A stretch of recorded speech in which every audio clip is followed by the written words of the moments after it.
Welcome back to our kind of deep dive into the history and development of education and educational cultures and theories, particularly in the United States and the West in general, that we're doing through the contradictions that are exposed in Freddie DeBoer's article, What People Want from Our Schools Has Never Been Accomplished Anywhere Ever.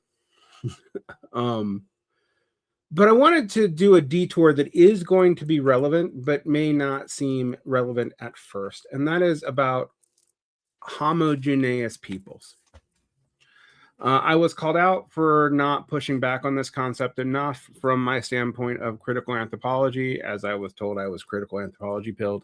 I'm also genetic anthropology pilled, which I think people would be surprised by, but I do actually think gene and gene variance is very important for understanding human development over time. And I think completely ignoring it is to your peril. But what I would say is when you study gene variants, even a group that seems as homogeneous as, say, the Koreans, when you study their history, both from what we know sociologically and historiographically, from the telling of history in Korea, and from genetic data, what you discover is a relatively homogeneous group with a relatively high trust society is not something that emerges organically from the ground. And a lot of these basic skills education projects are tied into these creations of peoples and national consolidation projects. And it's just something you have to acknowledge. I don't know that Freddie entirely does, which drove the development of a ton of these basic skill schooling programs. And when you understand that material basis for that, I'm going to go into the Korean case a little bit more in detail, including with some genetic evidence, which I'm going to leak in the show notes. We can get more into what is actually going on when we talk about homogeneous peoples and education related to homogeneous people and why it is successful. All right. And then we can get into what Freddie's talking about. All right. The history of the Koreas, both North and South, is very long. If you speak Korean, you actually know that the two states, the Republic of Korea and the Democratic People's Republic of Korea, actually call back to different periods of Korean development, as in the naming of their states. So, for example, North Korea actually refers to itself as Chosun, which was a dynasty established in the early modern period, which is very Confucian-driven. That led to things like the development of Hangul, the Korean writing system, which is phonemic and really easy to learn, and it's considered a high point of Korean culture.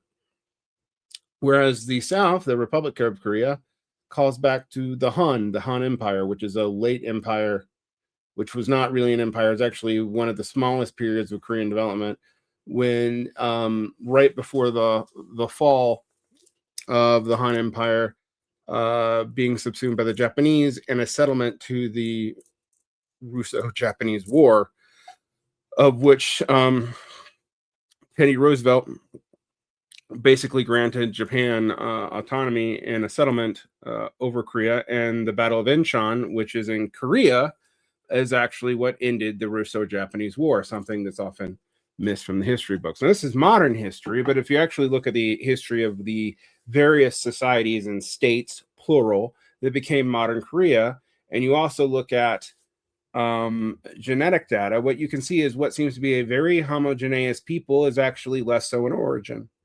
It is a product of national consolidation, both ideologically and literally. Now, it is not quite like the Japanese who settled or colonized their islands in a pre-modern form of settler colonization, and who largely dispossessed, although they could not completely wipe out, and did do some intermarriage with the indigenous peoples of the islands, who were closer to Polynesian ethnically and genetically. Now, I say this because There's a myth, and Korean nationalists, many of whom came from an anarchist background, actually, really purported in the early 20th century of a unified history of Korea, sharing a bloodline called the Minyok, which is itself a concept from Misul, which I believe is Japanese. And that is this idea of a unified blood. So you have a blood race idea, but that's not entirely supported by the genetic evidence. In a paper by a bunch of authors, we'll say Kim Jong-che, Blasti, John Kim, Ohashi, Tanagawa, Sugano, Fujiran, Mula, and Bach. Oh, wow, that's a big one. We discover this thing called the origin and composition of Korean ethnic identity analyzed by ancient and present day genome sequences. And I'll just read the abstract to you. Koreans are thought to be an ethnic group of admixed northern and southern subgroups. However, the exact genetic origin of these two remain unclear. In addition, past admixture is presumed to have taken place on the Korean Peninsula, but there's no genomic scale analysis exploring the origins, composition, or admixture of past migrations of Koreans. Here, 88 Korean genomes compared with 91 present-day populations showed the two major genetic components of East Siberia and Southeast Asia. Additional paleogenomic analysis with 115 ancient genomes from the Pleistocene hunter-gatherer to Iron Age farmers showed an admixture of the Tinyon and Devil's Gate ancestries throughout East Asia and East Siberia up to the Neolithic era. However, the current genetic foundation of Koreans may have been established through rapid admixture with southern Chinese populations associated with the Iron Age Cambodians. We speculate that this admixture trend occurred mostly outside the Korean Peninsula, followed by continuous spreading and localization in Korea, corresponding to the general admixture trend over East Asia. Over 70% of extant Korean genetic diversity is explained to be derived from recent population expansion and admixture from the South. And this is a relatively, quote, homogeneous culture, right? Korea was standardized over the course of 1,000 years. It's been multiple states. There's a 3-state period. There's ancient Goryeo. There is a lot of Korean nationalists will go back to the Shilla dynasty, the Baekje dynasty, which were sub-states in Korea that were often at war with each other and spoke variants of Korean. Modern Korean is actually differed somewhat significantly between the southern and northern versions due to intermixing of linguistics from Russian and Chinese in the north and from English and Japanese in the south. And this is all things that mean that part of the 20th century project in both of the Korean states was to create a sense of national unity for people that were genetically fairly of pretty diverse origin, although less so than most of the planet. And I say that because if that's your gold standard of a relatively isolated people on a peninsula who speak a relatively close language and don't tend to intermarry, and yet you still find significant cultural and genetic diversity historically. What you have to realize is homogeneity is largely a product of national consolidation movements. And national consolidation movements tend to come out of two distinct historical trends. One is imposing national consolidation on another group and incorporating them into your group. You can think about this in the consolidation of an English identity, which was largely Anglo-Saxon by the Victorian mind. But again, that's actually genetically not confirmed in the evidence. It's more Celtic DNA in most Anglo-Saxon Britons than there is German, although there is significant German and Danish DNA, even in the Celtic areas, and that's where red hair comes from.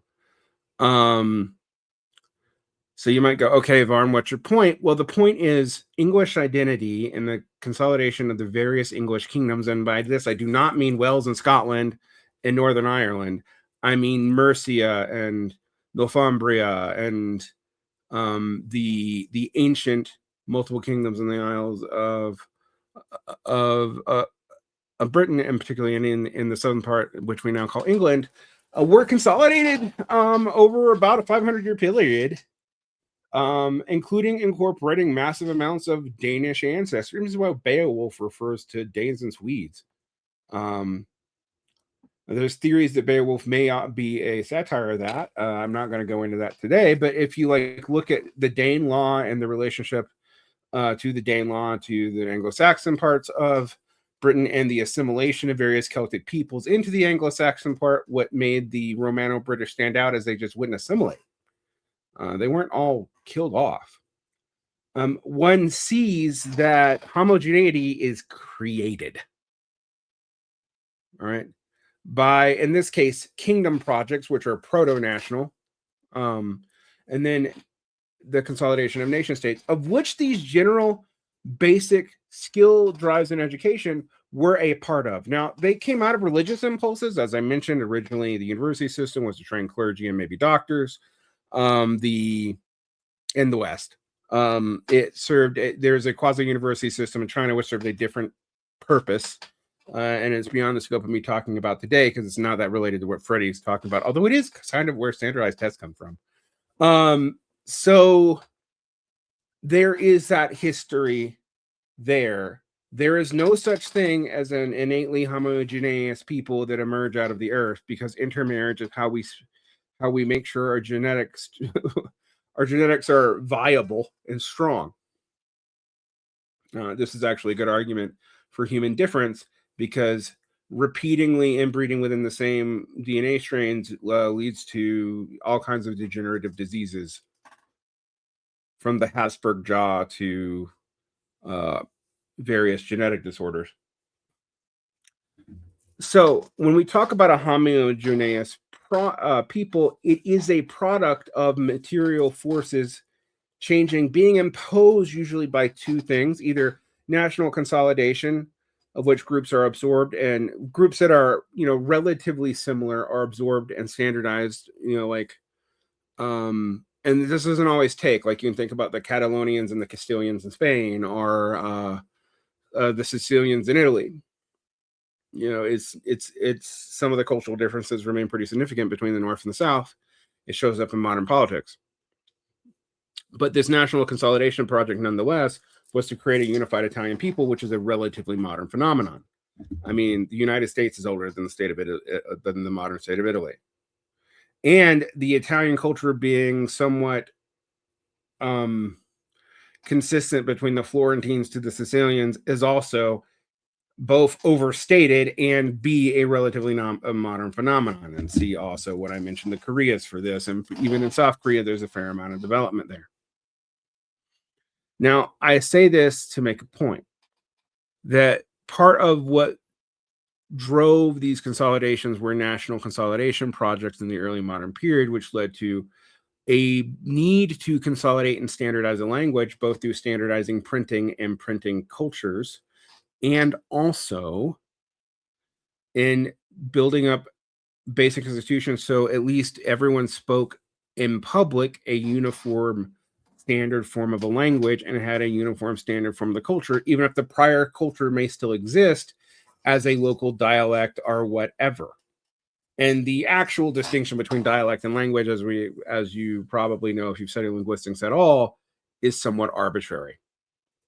We refer to non-mutually comprehensible languages that are spoken in China often as dialects of the same language, and they are written in the same language system, but they're often very different from each other and even have different tone sets and grammar.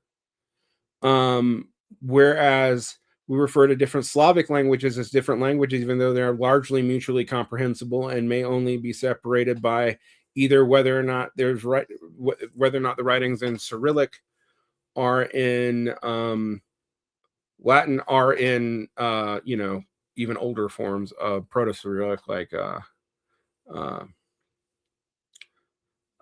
the first like hybrid language that was invented for the Slavic languages in Bulgaria. I can't remember its name at the moment.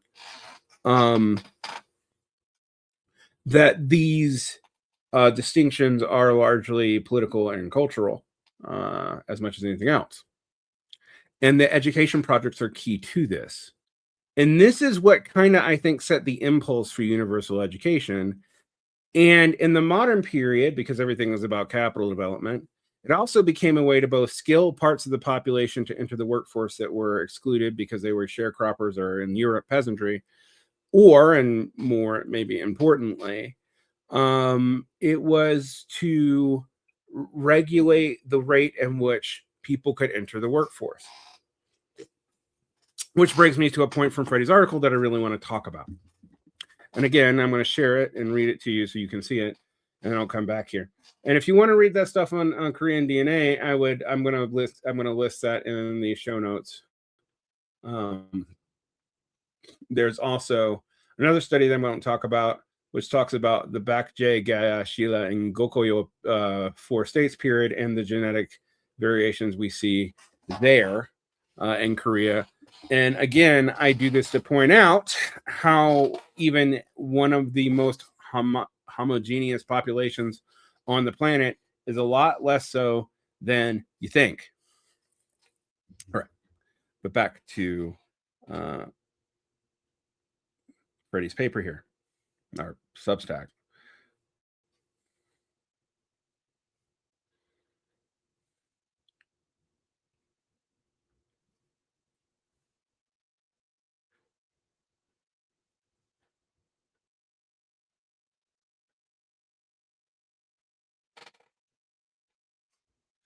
So we make that material point, and let's make another. Quote from Freddie here. This is DeBoer's piece. The core reason everyone thinks that our school system is in a state of crisis is because we have built a policy in such a way that we have no clear mechanism for improving people's incomes and employment numbers other than sending them to college. But not everyone is equally academically gifted. So we've been pushing tons of people into college who are simply not prepared for that level of work, leading to 2 bad outcomes. 1, college dropout problem, and 2, a widespread perception that college standards are dropping, which they are, but they are because of the body of people that they serve. I mean, I'm just going to say that flat out. Academically Adrift is about this. You should read it.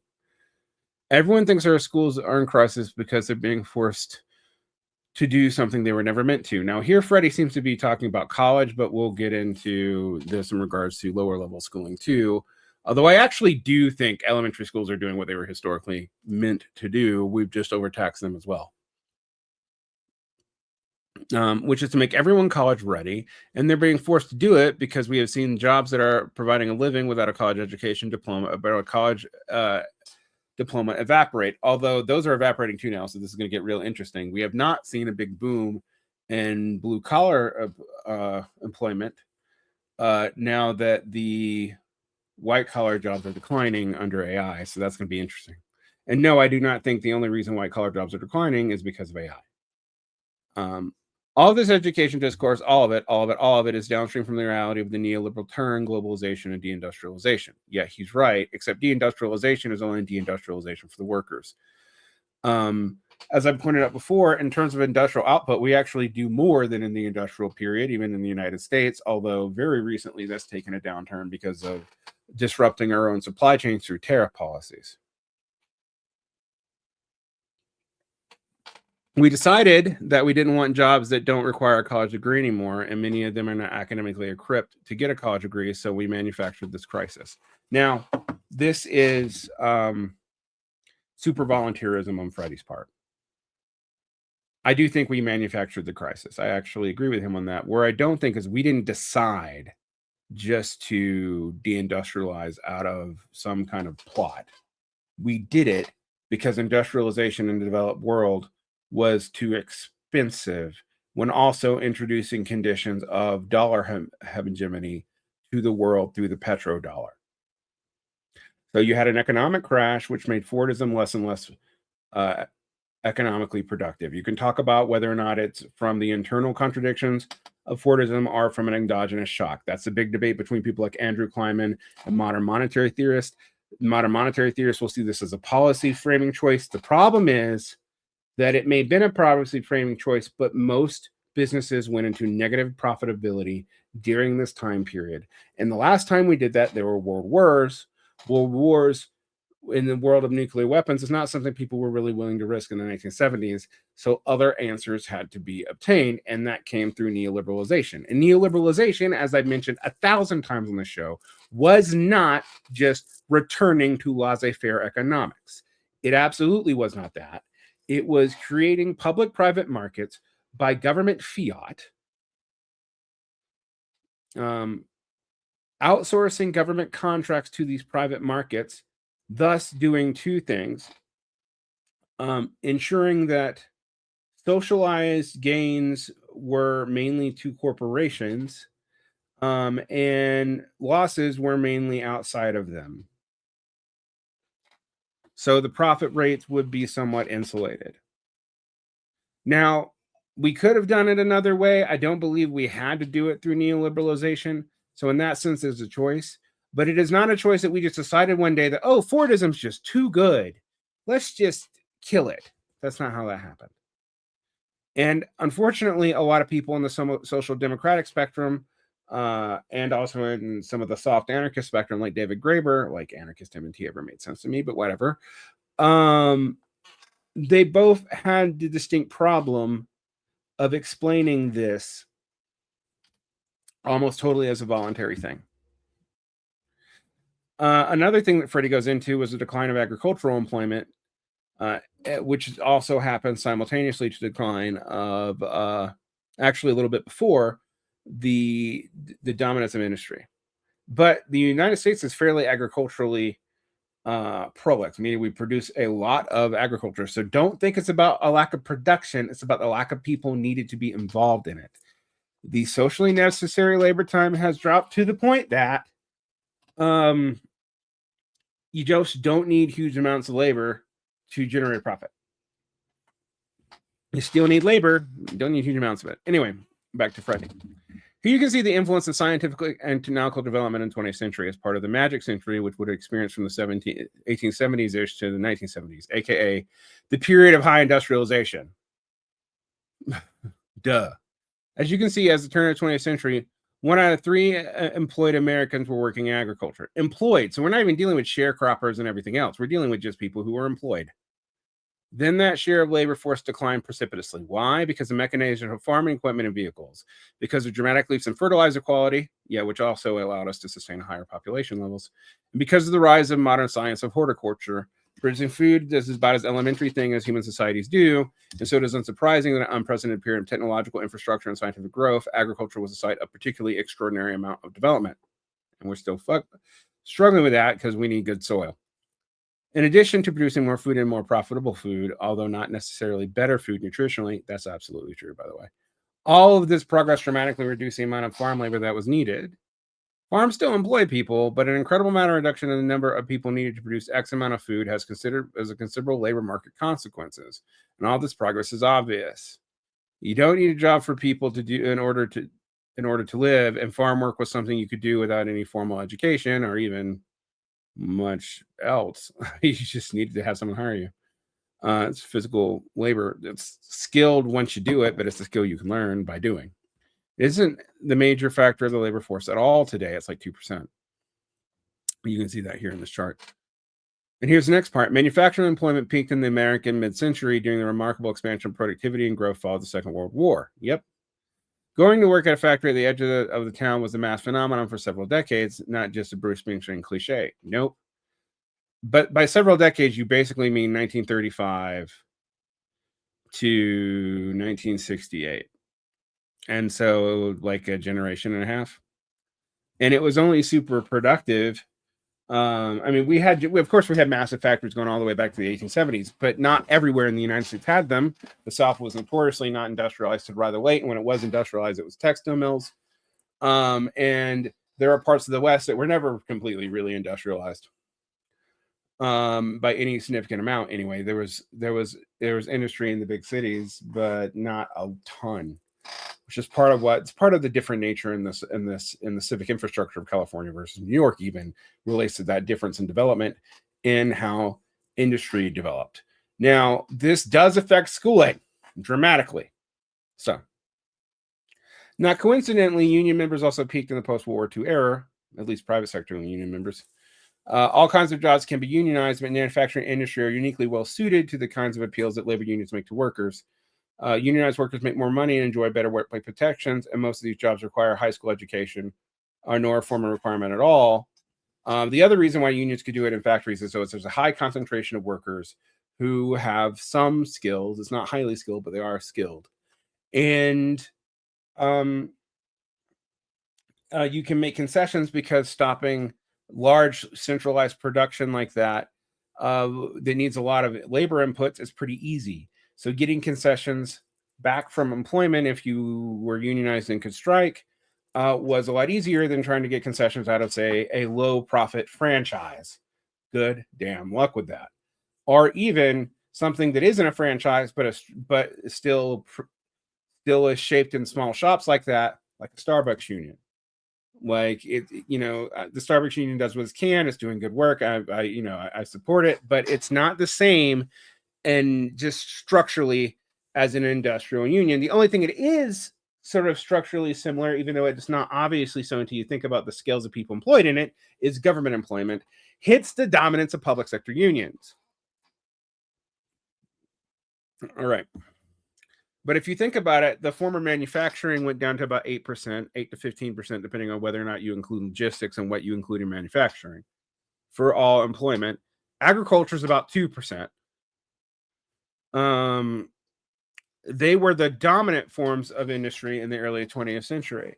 So telling people that they could enter into these white collar jobs was also a way to devalue and even begin to proletarianize those white collar jobs. They really was. And I know people don't like me because they're like, oh, PMC, they don't like me talking about this. Oh, the PMC are such a threat.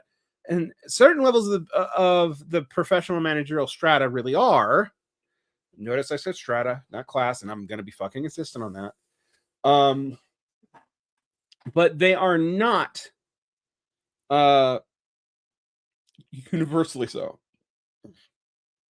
It's a highly divided and proletarianizing class structure, which has led to things like what we talk about, the Failstone phenomenon, are the DSA, this or that, are the former labor aristocratic nature of a lot of these jobs. I say former, they're still slightly labor aristocratic on the world scale, but they no longer are within their own national boundaries. That's important. That shouldn't be ignored. A stevedore makes more than a fucking teacher. All right. You just don't need that many stevedores, and you can't do it for a long time. It destroys your body, obviously. All right, post-World War II, workers poured into factories and foundries out of industrial work sites of all kinds in search for stable job, decent pay, real benefits, unions that could represent their interest.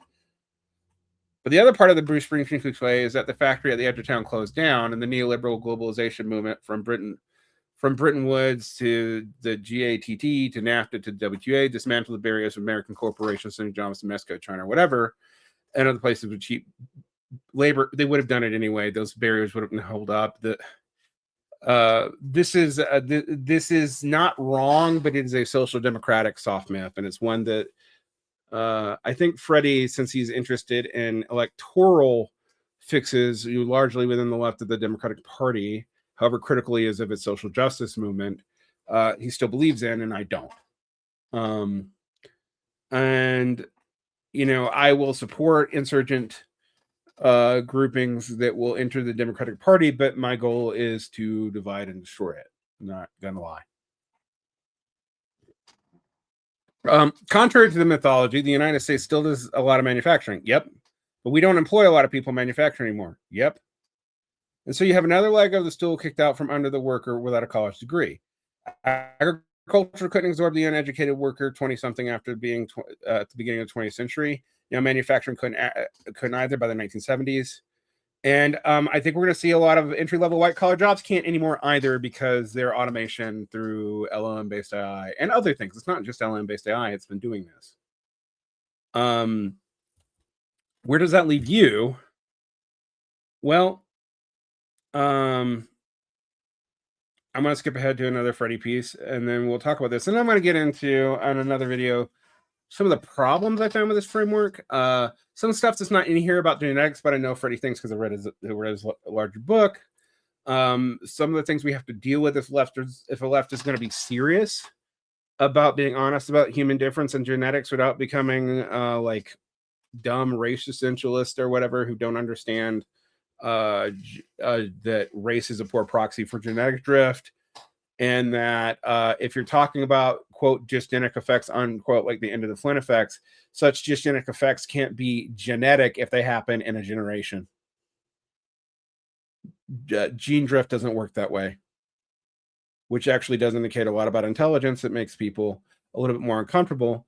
And when we talk about why the elites dominate and how they control them, when people pull up their Italian elite school stuff, the elites actually show degeneration also faster than genetics can explain.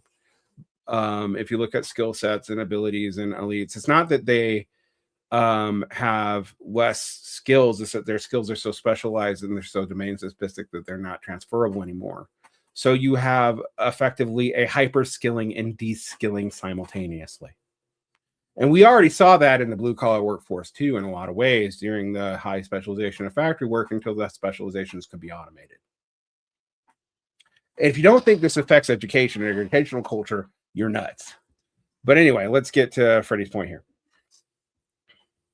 The United States has embarked on a project that is historically unprecedented, an attempt to make every college-ready student and to build a labor market that presumes high universal education.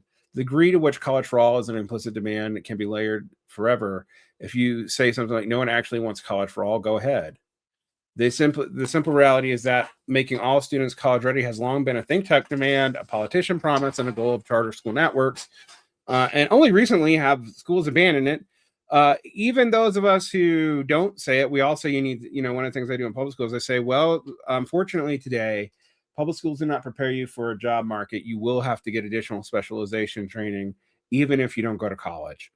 And that is largely true, by the way, although associate degree earners right now are being largely unemployed, so there's limits to it.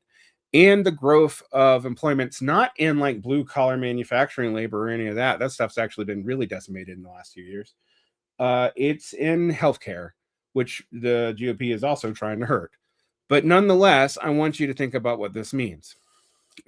Going back to Freddie. In the Cult of Smart, I quoted, I believe, every president from Carter to Obama endorsing an education as the path to prosperity. And in the neoliberal era, where much of the labor market for uneducated citizens has been dismantled for reasons both political and not, I want to be clear about that. It's not just politics. Nobody has a very good idea of how to reach a good life without an education. So we are trying to educate everyone simple, except that contradicts the other sorting mechanism, education, and it shows up that colleges pay lip service to this, but that's not what they actually do. I need people to understand this. No society in history has ever achieved such a thing, not even the most aggressively meritocratic or education-based ones, like, say, Confucian China. There are countries with better aggregate education data than ours, although always caveats and context. And there's countries with higher percentage of adults with college degrees, although in some college countries, college level work is similar to high school level work that American students do. There are no countries that have built an economy where every worker possesses the kind of skills that most are thinking when we think about college level education. And there are no societies in history where education has been the dominant creator of jobs and financial opportunity, which is fundamentally correct. In so much the socialists want to fix this, they cannot pretend that the path is through schooling. So what does DeBoer say we should do? And I'm going to not read word for word here. I'm going to take from his solutions from a mixture of this article and what he said in his Cult of Smart book. One, we should decouple survivals from schooling. We should school a strong social safety net, living wages in productive sectors of the economy, healthcare and housing, although you need profits to do that. That's going to be interesting. And we should quit trying to pretend this can be tied to academic performance, because it frankly can't. It's like basing your entire society off of one specific skill set. Now, when I talk about Joseph Tainter, I want to point out there's reasons why we want these highly specified, high IQ people who have very limited skills. The problem that you have if you're in Tainter is that leads to social decay very quickly. And by social decay, we mean the possibility of collapse, because the cost of energy of maintaining those systems is way more than the economies that they create, and thus they become top heavy and fall over, or they go through highly violent leveling periods and whatnot to fix the problem. There's also the problem of insulated elites, which those elites may have come from a meritocratic system in some relative capitalistic way in the past. And I know people don't like it when I say that there might have been some merit to this, in so much that they were ruthless, they were able to do this. However, and this is crucial, most gains outside of early establishments of these kinds of systems tend to be inherited. That also has an effect of limiting competition, which means that the need for any kind of strong external knowledge base declines, and you can focus more and more on hyper specialization, and the economy would want you to. But it also means people with a broad enough vision to actually manage the whole damn thing can't also come from the elites anymore. So the idea that these high IQ people remain elites forever because of their high IQ just isn't substantiated either. Despite what people might say about, Pareto somehow proving that the Roman families of ancient Rome remain dominant in the Florentine republics and are thus dominant in Italy today. Some of that's because they have 3,000 years of accumulated wealth in a system that is various, but some of that's also overstated. Lowering the stakes is another thing that we're already lowering the standards, but we haven't been lowering the stakes. One of the reasons why the standards are being lowered is people realize the stakes are so high. If high school graduation wasn't important, there wouldn't be such a push to have high levels of high school graduation. When it wasn't important to get in a job, like when my grandfather got a job at a meal in Augusta in 1942, making bricks, which he had an 8th grade education and also was an avid reader. So he got enough to do, and he was pretty decent at math. He got enough skills by 8th grade to do things that a lot of high school educated people today can't do. But now he also didn't have to learn all these other things. His science education was incredibly basic. And his reading ability was largely because he liked doing it. And television in the 1940s didn't really exist. So, and he liked movies too. He's part of where I got my love for movies from, but nonetheless. Now, look, if you have a system where you're pretty much doomed if you don't at least get a general education diploma equivalent or general education GED here in the States or something like that, what you'll find is you'll have a lot of push to fudge numbers, to fake things, to cheat, both by elites and non-elites, because the stakes are so high. And there's a tendency for people out of compassion or just failure to be seen as failures, so that many people falling through the system, to lower stakes because the costs are so high. When the costs are lower, people can maintain a lot higher standards. And I know it's really simple sounding, but sometimes really simple sounding is true. All right. And he also said, Freddie also thinks we should focus on the trades. The problem with focusing on the trades too much is why I agree we need to restore respect to physical labor and trades, and we need to pay them well, and admit that not everyone is suited for the information economy. The trades themselves are dependent on the current market capture by not being super full of people. If they become super full of people, you have a inelastic labor supply and an elastic demand, to use some classical economic terms. And what that means is you lower the price of labor down to closer and closer to subsistence. What Marx predicts, but that happens when you have a tight labor market, which is why the reserve army of labor is so important to capitalists. So if we take DeBoer's central thesis in both this article and his book, The Cult of Smart, is that our educational debates are dishonest. They refuse to acknowledge the fundamental contradiction of saying you use schooling to create equity and equality and also use it to sort. We are still claiming we can do both because they refuse to admit that schooling cannot override the effects of a capitalist society. And Freddie would also say certain other biological limitations, although he doesn't go into this article, he does in his book. By asking schools to do the impossible, we guarantee that they will always be seen as failures, which only seems to serve justifying for privatization and degradation of the teaching profession, as well as causing a social reproduction crisis overall, where people increasingly don't see the point in education, but they don't even see the point of having a family and raising kids. From a generalist perspective, we have to ask ourselves a few questions, and that's what the next video in this series is going to be about, which is, what are some of the normie critiques of Freddie's thoughts here, and what are my responses to them? We're going to get into that, and then we're going to go into some of the parts that aren't in this article, but are more in The Cult of Smart, that are more controversial, that I really want to go into. And this isn't to disparage Freddie DeBoer. I actually think he is remarkably honest, although I will also say he thinks like an administrator a little bit, even though he's not one, about what we know from educational stats. I think he is a little bit too Western focused and a little bit too voluntaristic about what our economic imperatives are and how to fix them. But I don't want to be super economistic and also pretend that there's no societal or individual choice here. One, you can cultivate yourself without formal education. You can. Autodidacts do indeed exist. They're rare for a reason, though, at least when they're not cranks. And two, I think we really need to deal with some of the other problems that are tied into these faux education debates.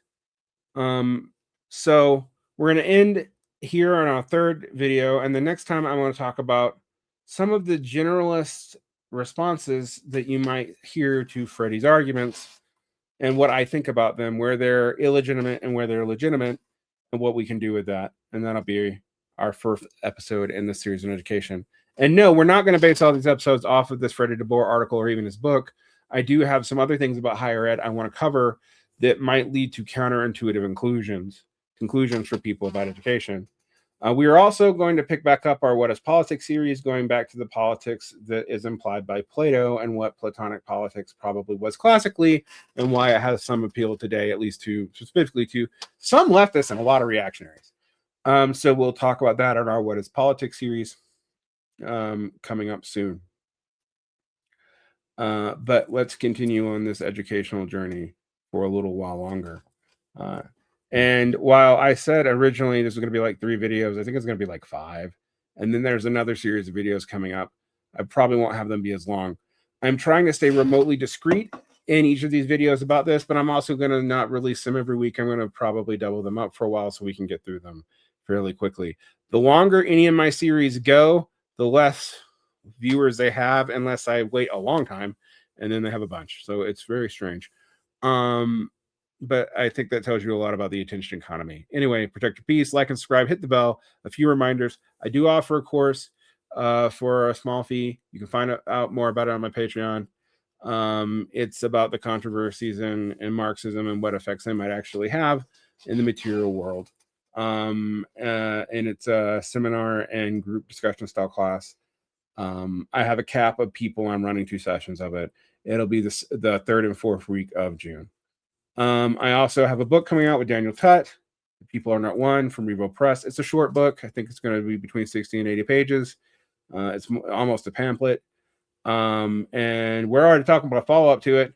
So I'm excited. And I will be doing a brief tour and showing up at some places around the greater New York and DC area for engagements.